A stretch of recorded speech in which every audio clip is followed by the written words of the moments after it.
Topic है introduction to Oracle database. तो Oracle database के ऊपर ये हमारा फर्स्ट वीडियो है। तो इस वीडियो में सबसे पहले हम आपको बताएंगे ओरेकल होता क्या है, ठीक है। उसके बाद डेटाबेस का मतलब क्या होता है, ओरेकल डेटाबेस का हिस्ट्री भी हम डिस्कस करेंगे, ओरेकल डेटाबेस को सिस्टम में इंस्टॉल कैसे करना है, साथ ही साथ ओरेकल डेटाबेस में टेबल कैसे क्रिएट करना है, रिकॉर्ड को कैसे इंसर्ट करना है, इन सभी चीज़ों को इस एक वीडियो में हम आपको कवर करके दिखाएंगे। तो चलिए स्टार्ट करते हैं। What is Oracle. सबसे पहले ओरेकल क्या है, फुल एक्सप्लेनेशन हम ये जान लेते हैं। Oracle is a powerful relational database software. Oracle जो है वो एक पावरफुल रिलेशनल डेटाबेस सॉफ्टवेयर है। यहाँ पे रिलेशनल का मतलब क्या हो गया कि रिलेशनल डेटाबेस वही डेटाबेस होता है जिसमें डेटा टेबुलर का फॉर्मेट में स्टोर होता है, यानी रो कॉलम के फॉर्मेट में। ओरेकल डेटाबेस को डेवलप किसने किया, developed by Larry Ellison and his friend Bob minor and Eddie Oates in the year 1977। Oracle database को डेवलप करने वाले डेवलपर का नाम है लैरी एलिसन और इनके दो फ्रेंड थे Bob minor and Eddie Oates. इन तीनों ने मिल के ओरेकल डेटाबेस को डेवलप किया। कब किया था, 1977 में इन्होंने डेवलप किया था। कहाँ किया था, एट सॉफ्टवेयर डेवलपमेंट लैब यानी SDL में इन्होंने डेवलप किया था। तो ये हो गया ओरेकल क्या होता है। अभी हम आपको चलिए ओरेकल डेटाबेस का हिस्ट्री बताते हैं। यहाँ पे हिस्ट्री ऑफ ओरेकल डेटाबेस। तो 1979, ठीक है, यहाँ पे 79 होगा। 1979 में पहले ओरेकल डेटाबेस का नाम था RSI, ठीक है। तो इन्होंने क्या किया, डेवलप किया था ओरेकल V2, ठीक है। ओरेकल का V2 वर्जन इन्होंने डेवलप किया था जो कि SQL लैंग्वेज को सपोर्ट करता था। तो यहाँ पे RSI का पूरा नेम क्या होता है, रिलेशनल सॉफ्टवेयर इन सी। बाद में इसको क्या किया, ओरेकल कॉरपोरेशन नाम, यहाँ पे देखो 1982 में इसका नेम चेंज करके बदल दिया गया ओरेकल कॉरपोरेशन, और आज भी कंपनी का नाम ओरेकल कॉरपोरेशन ही है। पहले RSI था यानी रिलेशनल सॉफ्टवेयर इन सी। 1983 में क्या हुआ, ओरेकल का V3 वर्जन आया जिसे C में ही डेवलप किया गया था, C लैंग्वेज का यूज़ करके ही बनाया गया था। 1984 में V4 आया, 1985 में V5 आया, ओरेकल V5, ठीक है। यहाँ पे ओरेकल नहीं लिखा हुआ, इसका मतलब ये मत समझना कि सिर्फ V4 है। Oracle V4, Oracle V5। 1988 में ओरेकल V6 आया जिसमें PL/SQL लैंग्वेज को भी इंक्लूड किया गया। यहाँ से PL/SQL भी आया और वो सपोर्ट करने लगा। 1990 में ओरेकल का V8 वर्जन आया। 1999 में ओरेकल 8i आया। 2001 में ओरेकल 9i आया। उसके बाद 2003 में यहाँ पे देखिए ओरेकल 10G हमारा आया मार्केट में। तो आज के टाइम में हम जो डेटाबेस यूज़ करते हैं ओरेकल 10G यूज़ करते हैं, या फिर 11G, 12C, 18C या फिर 19C, हम इन्हीं को यूज़ करते हैं। ये पहले के वर्जन है जो कि बहुत पुराने हो चुके हैं, लेकिन अगर आप ओरेकल को इंस्टॉल करेंगे सिस्टम में तो या तो आप 10G इंस्टॉल करेंगे या 11G करेंगे। तो 11G को 2007 में लाया गया। 2013 में ओरेकल 12C आया जो कि ज़्यादा यूज़ किया जाता है आज के टाइम पे यही। 2018 यानी 2018 में ओरेकल 8C आया और लेटेस्ट वर्जन ओरेकल का 2019 में ओरेकल 19C आया जो कि अभी तक का ये लेटेस्ट वर्जन है। तो ये हो गया ओरेकल डेटाबेस का हिस्ट्री। अभी चलिए हम आपको सबसे पहले डेटाबेस का मतलब क्या होता है, डेटाबेस होता क्या है, ये समझाते हैं। अगर कोई बोले डेटाबेस क्या होता है, डेटाबेस का मतलब समझा दो मुझे, तो आपको सिंपली आंसर करना है organised collection of data in a particular format so that it can be easily accessed and managed. वो इसी का मतलब होता है डेटाबेस। मतलब डेटा को आप ऐसे फॉर्मेट में मैनेज करो, ऐसे फॉर्मेट में ऑर्गेनाइज करके मैनेज करो जिससे क्या हो कि हम डेटा को जब ज़रूरत पड़े आसानी से एक्सेस कर सके और डेटा को मैनेज कर सके। वही इसी का मतलब होता है डेटाबेस। और डेटाबेस का यही काम होता है, जब हमें ज़रूरत पड़े डेटाबेस को हमें एक्सेस करके प्रोवाइड कराए और हमारे डेटा को मैनेज करके रखे। और ओरेकल डेटाबेस भी इसी काम को करता है। तो चलिए यहाँ पे हम आपको डायग्राम के थ्रू समझाते हैं। मान लो ये हो गया हमारा ओरेकल डेटाबेस, ठीक है। इसका काम क्या है, डेटा को स्टोर करना। अभी मान लो अगर आप फेसबुक में कोई भी अकाउंट बनाते हो, सबसे पहले आप क्या देते हो, अपना नेम देते हैं जब फर्स्ट टाइम अकाउंट क्रिएट करते हैं, पासवर्ड देते हैं, अपना ईमेल आईडी भी देते हैं, मोबाइल नंबर भी देते हैं, ठीक है, इन सभी चीज़ों को मांगा जाता है। हो सकता है आप एड्रेस भी देते हो।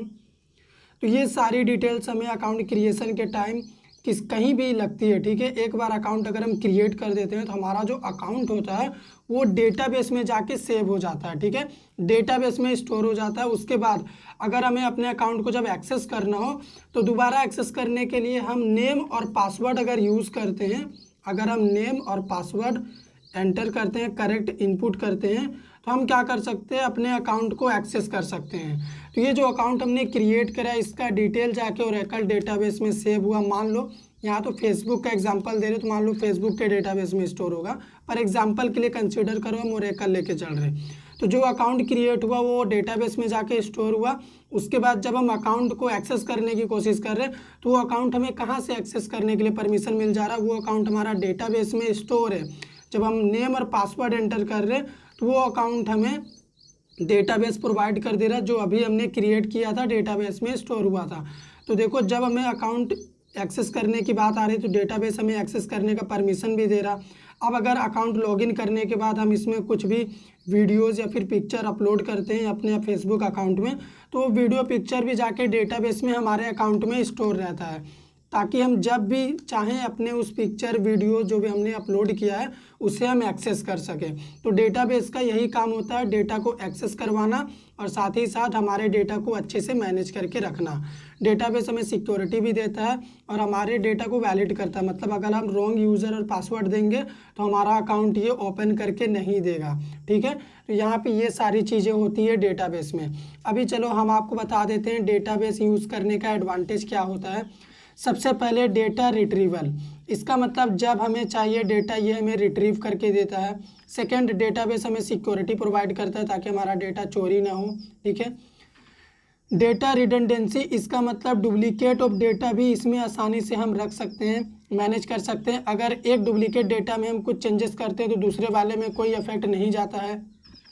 डेटा इंटीग्रिटी, इसका मतलब क्या हुआ कि हम चाहें तो अपने डेटा को कांस्टेंट लगा के यूनिक डेटा बना सकते हैं। अगर हमें मान लो किसी कॉलम में यूनिक डेटा रखना है तो हम कांस्टेंट यानी बिजनेस रूल अप्लाई करके अपने कॉलम में प्राइमरी की या फिर यूनिक की लगा के डेटा को यूनिक कर सकते हैं, उसमें डुप्लीकेट डेटा नहीं जाएगा।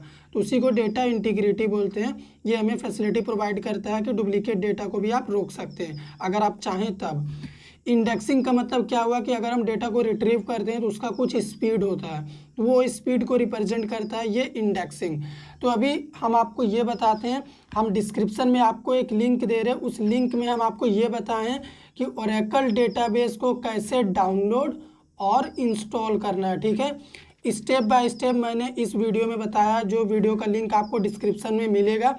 आप उस वीडियो को देख के सबसे पहले अपने सिस्टम में ओरेकल डेटाबेस को डाउनलोड और इंस्टॉल कर लीजिए।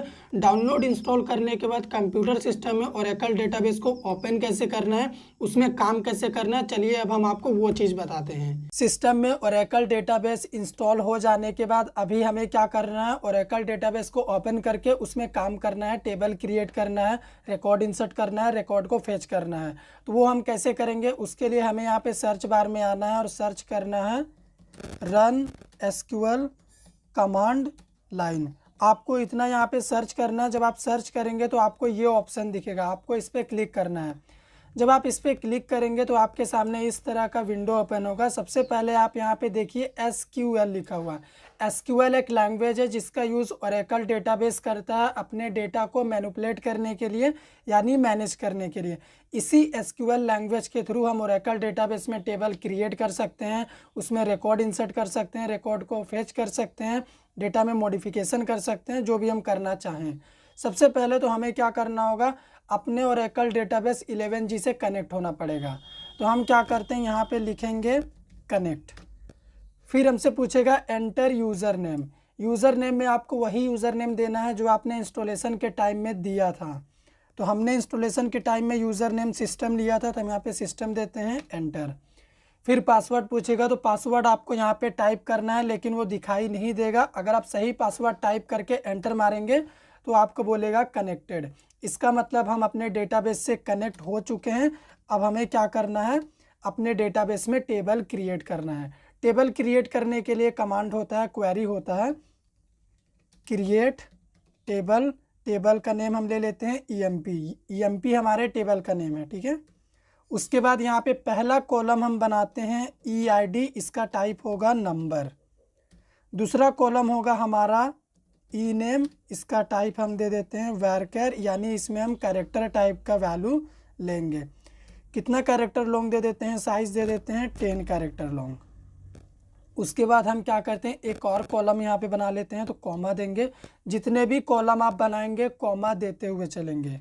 एड्रेस यानी एम्प्लॉय का एड्रेस, इसका भी टाइप रहेगा varchar, क्योंकि इसमें भी कैरेक्टर टाइप का वैल्यू रहेगा 15 कैरेक्टर लॉन्ग, ठीक है। सेमीकोलन देते हैं। तो देखो टेबल क्रिएटेड, इसका मतलब EMP नाम का टेबल हमारे ओरेकल डेटाबेस में बन चुका है। अगर हमें देखना हो तो हम क्या करेंगे, DESC यानी डिस्क्रिप्शन ऑफ EMP टेबल। तो यहाँ पे देखो नेम में हमारा ये 3 कॉलम आ चुका है, EID, ENAME, एड्रेस, जो हमने अपने EMP टेबल में क्रिएशन के टाइम में लिखा था, बनाया था, वो बन चुका है। और इनका टाइप भी इधर देखो मेंशन हो रहा। अभी हमें क्या करना है, रिकॉर्ड इंसर्ट करना है अपने EMP टेबल में। तो क्वेरी हम मारेंगे, यहाँ पे क्वेरी पास करेंगे इंसर्ट इनटू EMP, फिर हमें लिखना होगा वैल्यूज़, क्योंकि अभी हम वैल्यू इनपुट कर रहे हैं EMP टेबल में। सबसे पहला हमें EID इनपुट करना है, उसका टाइप नंबर है, तो यहाँ पे एक नंबर देते हैं 10 कॉमा। फिर हमें एम्प्लॉय का नेम यहाँ पे देना होगा। तो किसी भी कैरेक्टर टाइप या फिर स्ट्रिंग वैल्यू को ओरेकल डेटाबेस में हमें क्या करना होता है, सिंगल कोट्स के अंदर देना होता है। सिंगल कोट्स में हम दे देते हैं नेम एम्प्लॉय का अंकित। फिर हम क्या करेंगे, उसका एड्रेस देंगे, फिर से सिंगल कोट्स, क्योंकि इसका भी टाइप varchar है। तो यहाँ पे एड्रेस हम दे देते हैं मानगो, ठीक है। फिर सेमीकोलन से क्लोज। तो 1 रो क्रिएटेड, यानी हमारा ये तीनों रिकॉर्ड EMP टेबल में इंसर्ट हो चुका है। अगर हमें देखना हो तो हम लिखेंगे सेलेक्ट स्टार फ्रॉम EMP। तो यहाँ पे स्टार का मतलब ये हुआ कि EMP टेबल में जितने भी रिकॉर्ड है मुझे सभी दिखाओ सेलेक्ट करके। एंटर मारते हैं। तो यहाँ पे देखो हमारा ये कॉलम हो गया, और तीनों कॉलम का नीचे तीनों का रिकॉर्ड यहाँ पे EMP टेबल का दिखा रहा। और भी रिकॉर्ड अगर इंसर्ट करना हुआ तो यहाँ पे हम क्या करेंगे, 10 की जगह 20 लिख देंगे। एम्प्लॉय नेम यहाँ पे चेंज कर देते हैं, और एम्प्लॉय का एड्रेस भी यहाँ पे अभी हम बदल देते हैं साक्षी, ठीक है। एंटर मारते हैं। एक और रो क्रिएट हो गया, यानी ये रिकॉर्ड भी इंसर्ट हो चुका है। हम एक और रिकॉर्ड इंसर्ट कर देते हैं, ठीक है। एड्रेस दे देते हैं डिमना।